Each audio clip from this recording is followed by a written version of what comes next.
ತಮ್ಮಲ್ಲಿರೋ ಹುಳುಕುಗಳನ್ನು ಮಾತ್ರ ಮುಚ್ಕೊಳ್ಳೋಕೆ ಬಿಜೆಪಿಗೆ ಆಗ್ತಾ ಇಲ್ಲ. ಆದರೆ ಕಾಂಗ್ರೆಸ್ಸಿಗೆ ಮಾತ್ರ ಬೆರಳು ಮಾಡಿ ಮಾಡಿ ಮಾಡಿ ತೋರಿಸ್ತಾರೆ. ಈಗೇನಾಗಿದೆ, ಒಡೆದು ಮನೆಯಾಗಿರುವಂಥ ಬಿಜೆಪಿ ಸುಧಾರಿಸುವ ಯಾವ ಲೆಕ್ಕನೂ ಇಲ್ಲ. 65 ಸೀಟಿಗೆ ಬಿದ್ದರೂ ಕೂಡ ಅವರಿಗೆ ಯಾವ ಬುದ್ಧಿನೂ ಬರಲ್ವೇನೋ. ದಾವಣಗೆರೆ ಬಿಜೆಪಿಯಲ್ಲಿ ಅತೃಪ್ತರ ಬಲ ಪ್ರದರ್ಶನವನ್ನ ಮಾಡಿದ್ದಾರೆ.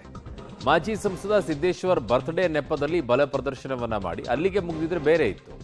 ಬಿಎಸ್ವೈ ಆಪ್ತರ ವಿರುದ್ಧ ಅಸಮಾಧಾನವನ್ನ ಹೊರಹಾಕಿರೋದು. ಮಾಜಿ ಶಾಸಕ ರೇಣುಕಾಚಾರ್ಯ ವಿರುದ್ಧ ಅತೃಪ್ತರು ಗುಡುಗಿರೋದು. ಯಡಿಯೂರಪ್ಪ ವಿರುದ್ಧ ಲಿಂಬಾವಳಿ ಸಿದ್ದೇಶ್ವರ್ ಕೂಡ ವಾಗ್ದಾಳಿಯನ್ನು ನಡೆಸಿದ್ದಾರೆ. ಬಿಜೆಪಿಯಲ್ಲಿ ಈಗ ಗುಂಪುಗಾರಿಕೆ ಗುದ್ದಾಟ ತಾರಕಕ್ಕೇರಿದೆ. ಒಡೆದ ಮನೆಯಾಗಿ ಹೋಗ್ಬಿಟ್ಟಿದೆ. ಯಾವ ಹಂತಕ್ಕೆ ಹೋಗಿ ತಲುಪುತ್ತೋ ಗೊತ್ತಿಲ್ಲ ಅದರಲ್ಲಿ. ಸೊ ಎಲ್ಲರೂ ಕೂಡ ಒಂದೊಂದು ರೀತಿಯಾಗಿ ಒಂದೊಂದು ಮೂಲೆಯನ್ನು ಸೇರ್ಕೊಳ್ಳುವಂಥ ಪರಿಸ್ಥಿತಿಗೆ ಬಂದು ತಲುಪಿದೆ. ಅದರಲ್ಲಿ ಸಿದ್ದೇಶ್ವರ್ ಗುಂಪಲ್ಲಿರುವಂಥವ್ರು ಯಾರ್ಯಾರಿದ್ದಾರೆ? ಅರವಿಂದ್ ಲಿಂಬಾವಳಿ ಇದ್ದಾರೆ, ಕುಮಾರ್ ಬಂಗಾರಪ್ಪನವರು ಇದ್ದಾರೆ, ಈ ಕಡೆಗೆ ಪ್ರತಾಪ್ ಸಿಂಹ ಅವರು ಕೂಡ ಸೇರ್ಕೊಂಡಿದ್ದಾರೆ.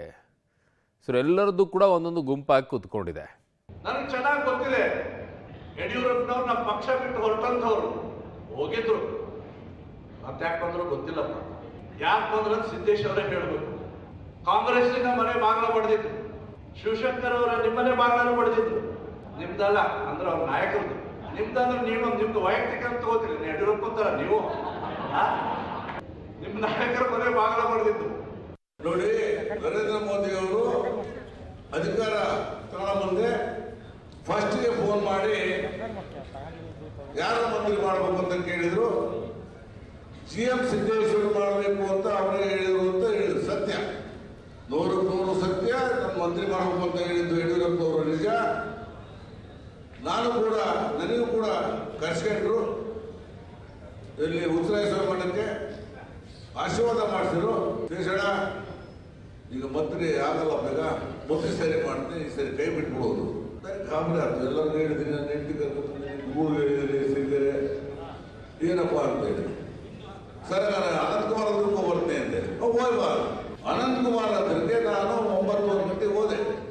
ಅವ್ರಿಗೆ ಹೊರಗಡೆ ಹೋಯ್ತು. ಪ್ರಹ್ಲಾದ್ ಜೋಶಿ ಇತ್ತು. ಪ್ರಹ್ಲಾದ್ ಜೋಶಿ ನಾವಿಬ್ಬರು ಅಲ್ಲಿ ಅಡ್ಡಾಡ್ಕೊಂತಿದ್ವಿ. ಅವರು ಎಂ.ಪಿ. ಪ್ರಹ್ಲಾದ್ ಜೋಶಿ ಅವರು.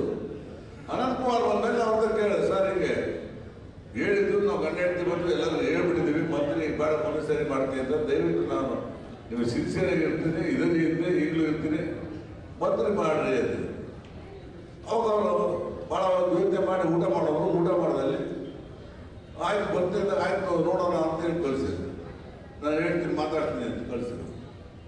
ನಾವು ಬಂದು ಹೇಳಿರ್ತಾವೆ ಹೇಳಿದ್ವಿ, ನಾನು ಮಂತ್ರಿ ಮಾಡಲ್ಲ, ಸುಮ್ಮನೆ ಡೂಬಾದಂಗಾತು, ಎಲ್ಲರಿಗೂ ಹೇಳಿದ್ವಿ ಏನಪ್ಪ ಇದು ಕತೆ ಅಂತೇಳಿ ಮಲಿಗೆ ಕೇಳಿದ್ವಿ.